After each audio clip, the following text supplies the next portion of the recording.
Bueno, Javi, estabas justo contándonos, si querés, volvamos desde el inicio un poco el origen del conflicto y si ves que esto puede llegar a escalar a mayores, ¿no? Que se sigan involucrando pues, otras naciones. El problema más grande de este conflicto, por lo menos por parte de Estados Unidos, es que no hay un objetivo claro, digamos, de qué es lo que iban a hacer. Yo creo que ellos suponían que un descabezamiento y la muerte del ayatollah iba a implicar una crisis interna al régimen y un posible colapso del mismo, o el surgimiento de un sector más dispuesto a un tipo de diálogo y negociación. Del lado iraní, ellos sienten que estaban negociando hasta hace muy poco. El ministro de Asuntos Exteriores de Omán, que era Omán normalmente es el país que se ocupa de esta mediación entre Estados Unidos e Irán, estaba viajando dentro de poco a Washington a contar que había habido avances en la negociación y después arrancó el conflicto. ¿Y puede escalar? Sí, yo creo que sí. Yo le veo en este momento, los países árabes no han realizado ninguna acción sobre Irán todavía, están en un modo defensivo, pero bueno, están recibiendo ataques de drones y misiles todos los días. En algún momento Arabia Saudita, los Emiratos, Qatar, tienen fuerza aérea como para poder realizar, digamos, algún tipo de ataque. La pregunta ahí del millón, y yo creo que la respuesta por ahora tentativa es no, es si Estados Unidos o Israel, que todavía lo veo más difícil, en algún momento harán algún tipo de invasión terrestre o si continuarán, digamos, atacando por el aire, dado que cambio de régimen, digamos, desde el aire por medio de bombardeos, no hay en la historia ninguno que haya terminado muy bien, porque todo el mundo va a mencionar el caso Libia, pero en el caso Libia había un grupo opositor en Benghazi, la segunda ciudad más importante, que es quien toma después el poder, y bueno, después Libia cae en un conflicto civil del cual todavía no salió, con lo cual creo que no es el mejor ejemplo. No existen casos donde un bombardeo sistemático de un país logre un cambio de régimen si no hay un actor local que esté interesado o que tenga poder, y hoy en día Irán no lo tiene. Okay. Inclusive que mirásemos atrás en Desert Storm, hicieron un bombardeo impresionante, después entraron con las tropas y encontraron un problema terrorífico contra los rebeldes, contra la gente, y les tardó meses. Y yo creo que Trump no tiene apetito para eso. Es un país, tengo entendido, del tamaño de Alaska. Y como dice Javier, este régimen está 47 años. No es que hace 10 años eran libres, es que la gente de Irán no intentaron hacer algo hace unas semanas y la información que se transmite y mataron 40 personas de un saque. Entonces, no es tan fácil eliminar este gobierno que tiene años de estructura. Yo estoy de acuerdo con Javier. Tenemos que pensar quién más se están lastimando con eso. Y hay uno grande que es China.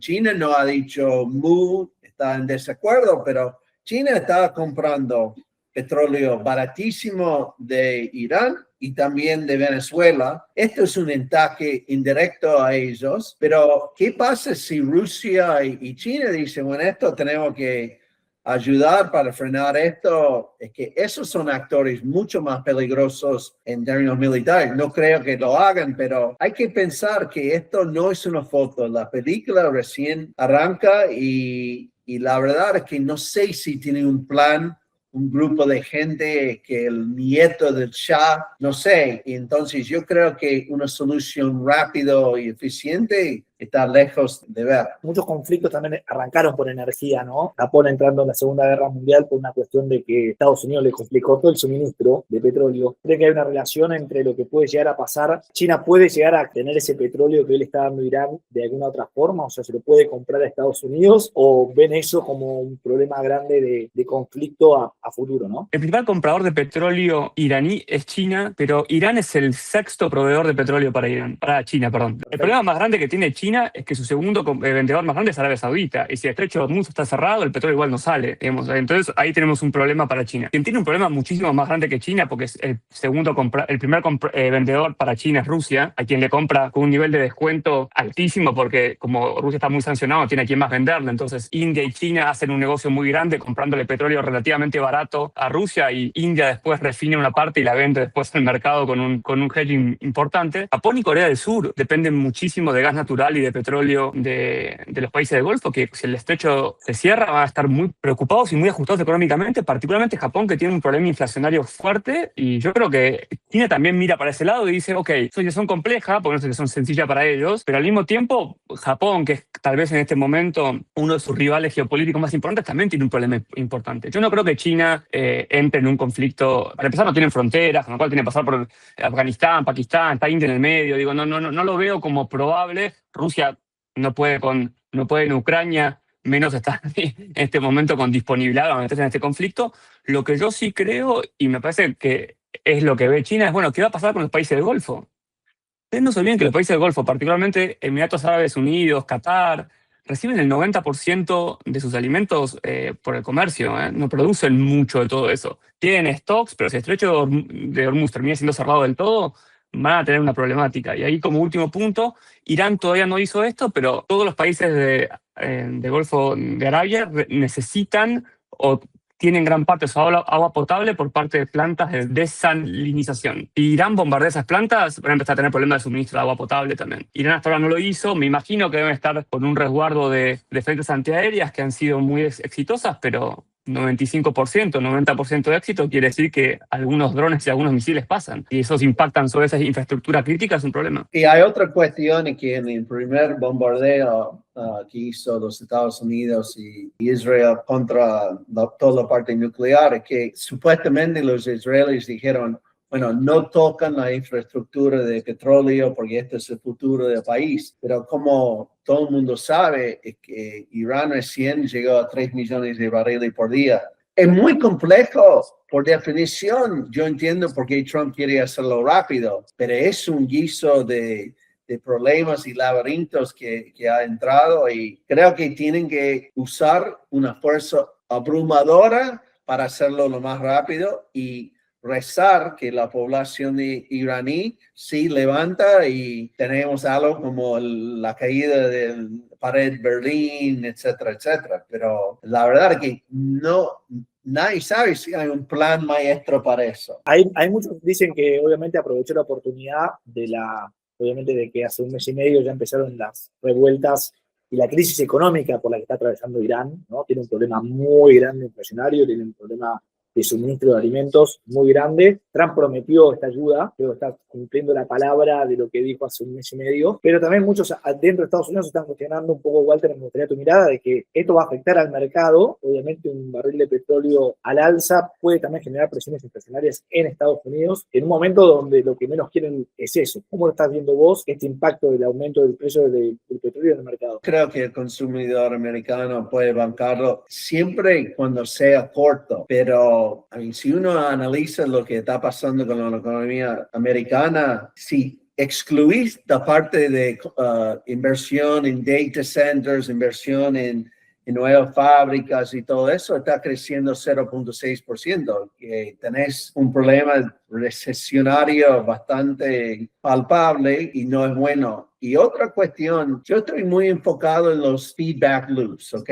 Sube el petróleo, bueno, estos días sí que las tasas volaron primero en los Estados Unidos, hoy están más calmos, pero hoy en día Europa tuvo una sorpresa muy mala en la inflación que hizo explotar, digamos, las tasas de los bonos soberanos en Europa, y el sector bancario en Europa bajó un 5% de un saque. Lo que está pasando es que todo esto está tocando inversiones favoritos del mercado. Está tocando el negocio de bancos europeos, está tocando la parte de AI. Hoy cae oro y plata. Y le digo, bueno, oro y plata me protege. No, es otro activo para despalancar. Entonces, a mí me da un poco de miedo de que el control sobre la economía americana se hace a través de política de Fed, política fiscal, pero con tasas que no pueden bajar teóricamente porque vamos a tener una mini ola de inflación. Ahí volvemos al problema que los Estados Unidos tienen un déficit fiscal enorme, tenemos dominancia fiscal, entonces hay muchas consecuencias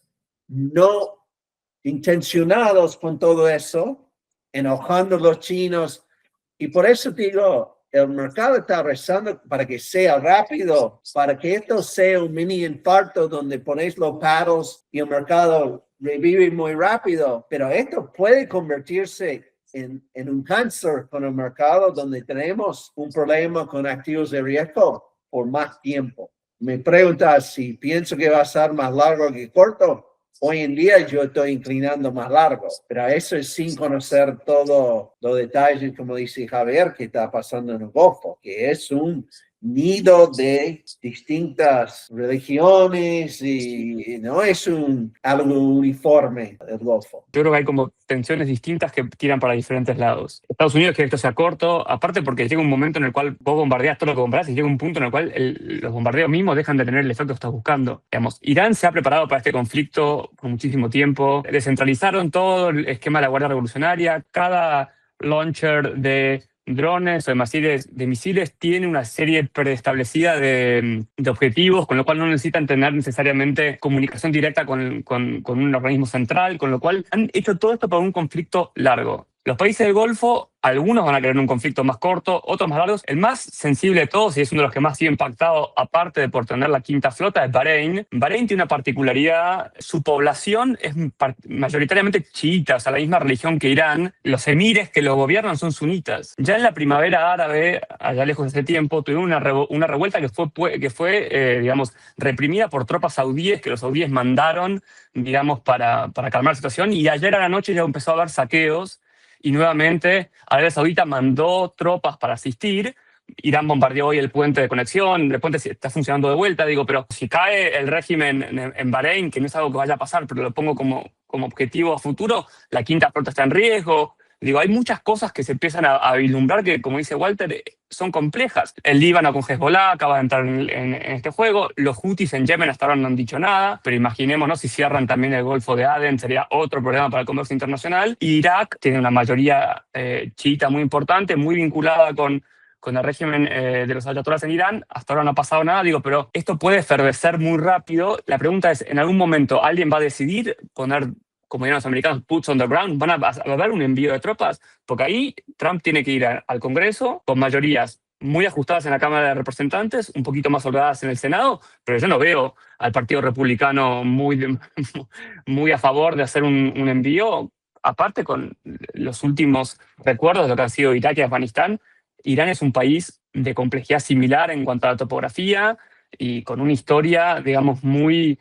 Este es el mismo Irán, es Persia, es la misma Persia de la batalla de las Termópilas, tienen 3.000 años de historia, no es un país como Irak estructurado post caída del Imperio Otomano. Entonces no es exactamente lo mismo, hay un nacionalismo muy fuerte, hay muchos factores que me parece que no se tuvieron en cuenta cuando se decidió lanzar esta operación. No, y es un país extremadamente grande, y ahí vuelvo también a tu pregunta original, ¿no? Que creo que los americanos quieren entender también es qué ganamos con esto, ¿no? ¿Dónde está el beneficio para el pueblo americano de una intervención así, más poniendo tropas en el suelo? ¿No? Porque uno puede entender que Maduro no quería negociar, entonces fue una muy buena jugada para Trump de decir, bueno, saco a Maduro, que el mismo régimen siga, pero que le empiecen a dar petróleo y respeten los contratos que tienen con empresas americanas. Pero acá fue más para aprovechar por ahí un envión de un problema que había interno, y no está muy claro eso, ¿no? O sea, yo creo que el mercado... Pero la diferencia es que Irán es un país militar, es un país que invirtió en Hamas, Hezbollah y otras cuestiones, que evidentemente usaron un montón de su presupuesto para preparar drones, misiles y todo lo demás. Entonces, es otra cuestión totalmente de Venezuela, era un país destruido. Yo creo que el objetivo es loable, cambiar el régimen, dejar que Irán vuelva a lo que era el gran país que era en los fines de los 70, pero repito, 47 años es un montón de tiempo y los países no pueden volver. Entonces, yo creo que la idea es hacer regime change. La cuestión es si los iraníes van a tirar abajo todo y hacer como hicieron con Ceausescu en Rumania, y que sacar los tipos a patadas y sacarlos. Hay que ver si tienen esa bronca y esa organización para hacerlo, y no tengo idea qué nivel de organización la oposición tiene. Hay un factor que me parece que a veces a los occidentales en particular nos escapa. Irán tuvo antes un régimen dictatorial. Yo también comparto con Walter loable, hay pocos regímenes peores para su población que el régimen de los mullah en Irán. Hay crímenes, podemos hacer un live entero de crímenes cometidos por los ayatolás, Pero también, si uno ve cómo se comportaron en el único conflicto que tuvieron con Irak, han sido muy resistentes en la guerra con Irak, han negociado muy a último momento, con la economía muy destruida. Está bien, no es el mismo Irán de esa época post-revolución que el de ahora, pero tiene un aparato represivo muy, muy desarrollado, con las Basij, que son como una especie como de milicias que maneja el hijo del Ayatollah Muqtada, que sigue vivo a pesar de algunos rumores de que estaba muerto, que están preparados para usar cualquier tipo de arma y cualquier tipo digamos, de represión para evitar una revuelta. Y aparte, supongamos que hay una revuelta popular mañana. ¿Quién va a asumir? Digo, porque no hay un líder que asume. Todos los políticos moderados, Khatami, anteriores presidentes y primeros ministros, digamos, del ala más blanda, salieron a condenar el asesinato de Khamenei. Y ahí después hay un concepto complejo de explicar, pero para los chiitas en general, por la conformación de su religión, el tema del martirio es como una parte esencial de su cultura. Entonces, ahí también hay todo un factor con respecto de cómo murió Khamenei. Claro, que no, pero termina como reviviendo como figura, y ahí también hay una mezcla entre quienes están en contra del régimen y quienes salieron a protestar por temas económicos, que hoy con los bombardeos no deben estar tan de acuerdo tampoco con la situación. Digo, yo creo que hubo una mala lectura. Yo creo que Trump hoy quiere conseguir un Delcy Rodríguez. Algunos dicen que Adil Aranjani, que es quien se ocupa del manejo del Consejo Superior de Seguridad de Irán, nombrado por el Ayatollah, podría ser una figura, pero hoy en día en Irán no hay mucho margen post-muerte del Ayatollah, no hay mucho margen para poder negociar. Ellos tienen un long game, que es agotar a Estados Unidos y a los países del Golfo con drones y misiles, y los drones se producen en casi cualquier lado, ¿eh? Walter, una última pregunta. Tema commodities. Bueno, además de petróleo, presión sobre por ahí el precio de la soja y todo lo que se está comercializando a través de los estrechos. ¿Vos creés que puede seguir al alza eso y qué impacto puede tener? Porque para Argentina, muchos ahora están haciendo el cálculo de cuánto está ganando Argentina ahora con la exportación, con el superávit energético, obviamente los precios para la balanza comercial. ¿Cómo ves el precio de los commodities ahora? El tema de petróleo no es solo un tema de crudo. Si uno ve diesel, que es fundamental en todo el transporte en el mundo, es que si sacan esa refinería que está en Arabia Saudita y también hay refinerías en Irán, en la región, si vuela diésel, arrastra petróleo hacia arriba. Argentina sí está en una situación medianamente privilegiada porque uno, con fracking, si vos tenés mejor flujo de caja por un mejor precio, pueden aumentar la producción y llenar la capacidad que sí no has llenado en Oldelval. Es que hoy en día los números que yo tengo de la industria estamos exportando 450, 460 con el recién aumento que tuvo Pampa, Vista y YPF, pero hay otros 100,000 barriles por día que podrían llenar Oldelval con un poco más de inversión. Y Argentina es autosuficiente en refinación. Algunas gasolinas tienen que importar, pero pueden traerlos de Brasil. Entonces, sí, América Latina está medianamente protegido contra el riesgo de petróleo y también beneficia porque soja tiene un vínculo en su precio en correlación por los biodiesel. Y como dice Javier, el tema de comida también llega a ser un tema, ¿entendés? Es que ya está volando trigo, está 14-15% arriba. Entonces, esto jode con todo, pero la verdad es que Argentina, dado que tiene mayor barriles exportables por la infraestructura, que ya casi no tiene que importar mucho gas de invierno, un poco, yo creo que está en medianamente una buena situación. El mayor riesgo que tiene Argentina es un crack en los mercados de crédito. Porque por más que están sumando 70, 80 palos por día, de alguna manera esto iba a ser el año que iban a solucionar el problema de vencimientos mucho más desafiantes, que no son pocos. Cada 6 meses tienen que entregar 4.000 millones de dólares. Todo el año tener que entregar 7, 8 mil millones de dólares en multilaterales y el FMI. Entonces, por más que el equipo económico está muy confiante, Argentina sigue siendo dependiente de crédito Y eso es mi miedo, que hay un feedback loop muy negativo en el sector crediticio en el mundo. Perfecto. Y te Sí. parece, te sumo una última cosa, que es, hay un tercer escenario que no estamos contemplando, que es que supongamos que Irán colapsa, digamos, sin ningún tipo de reemplazo. Siria eran 20 millones de personas, 4 millones de refugiados. Irán son 90. Ese es el impacto que se puede tener en Turquía, en posiblemente Europa, digamos. Abre todo otro mundo, digamos, si el régimen, digamos, si colapsa una especie como de colapso del Estado y como guerra civil, que se lleva puesto gran parte de la estructura. Digamos, si 4 millones de sirios dieron vuelta al sistema político europeo, imagínate si 90 y pico millones de iraníes empiezan a irse hacia el Golfo, hacia Irak, hacia Siria, digamos. Es mucho más problemático ese escenario, esperemos que no pase, pero eso va a tener impacto también en los mercados y en la estabilidad europea y por ende la estabilidad americana. Bueno, Javier, Walter, gracias por su tiempo, por este micro panorama de lo que está pasando.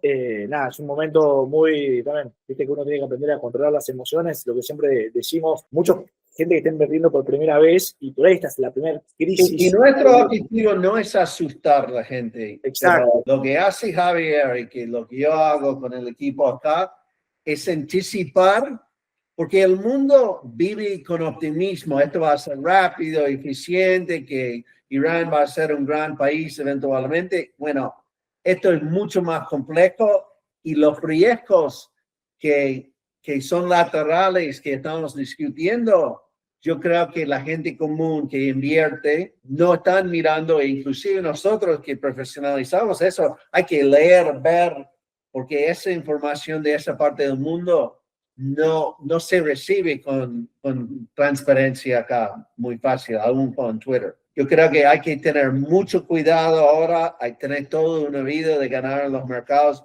Hoy es un buen momento de quizás hacer nada. Bueno, muchas gracias, Javier, Walter, y nada, nos vemos en la próxima.